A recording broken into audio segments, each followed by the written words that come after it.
వైఎస్ఆర్సీపీ అధ్యక్షుడు జగన్ సారు కొంచెం స్పీడ్ పెంచాడనే అనిపిస్తుంది. కడప జిల్లాకు చెందిన కాంగ్రెస్ సీనియర్ రాజకీయ నేత డిఎల్ రవీంద్రారెడ్డి, సీనియర్ కాంగ్రెస్ నేత సి రామచంద్రయ్యలు త్వరలో వైఎస్ఆర్ కాంగ్రెస్ పార్టీ తీర్థం పుచ్చుకొనున్నారు.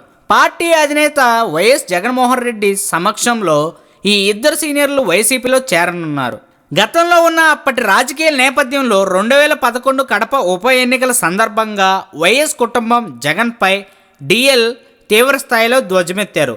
అయితే ప్రస్తుత పరిణామాలతో డిఎల్తో జగన్ కలిసి నడిచే అవకాశం కనిపిస్తుంది. జగన్ కూడా డిఎల్ చేరికపై సానుకూలంగా స్పందించినట్టు తెలుస్తుంది. ప్రస్తుతం కాంగ్రెస్ కోలుకోలేని పరిస్థితులు ఉండడంతో రాజకీయంగా ఖాళీ అయిన ఈ ఇద్దరు సీనియర్లు జగన్ పార్టీలో చేరి మళ్లీ చురుకైన రాజకీయాలు పోషించేందుకు సిద్ధమయ్యారు. తాజాగా కడపలోని మైదుకూరు నియోజకవర్గంలో సంక్రాంతి సందర్భంగా వైఎస్ఆర్ కాంగ్రెస్ కార్యకర్తలు ఏర్పాటు చేసిన బ్యానర్లలో జగన్ ఫోటోతో పాటు డిఎల్ ఫోటో కనిపించిన నాటి నుంచి ఈ ఆసక్తికర చర్చ మొదలైంది.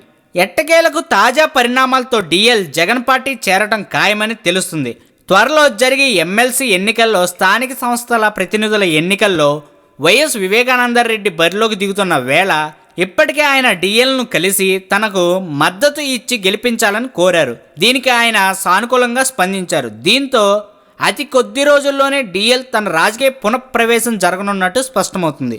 దీంతో కడపలో ఇప్పటికే జగన్ ప్రపంచం కొనసాగుతున్నందున ఈసారి ఎన్నికలు వన్ సైడ్ అవుతాయనడంలో సందేహం లేదు.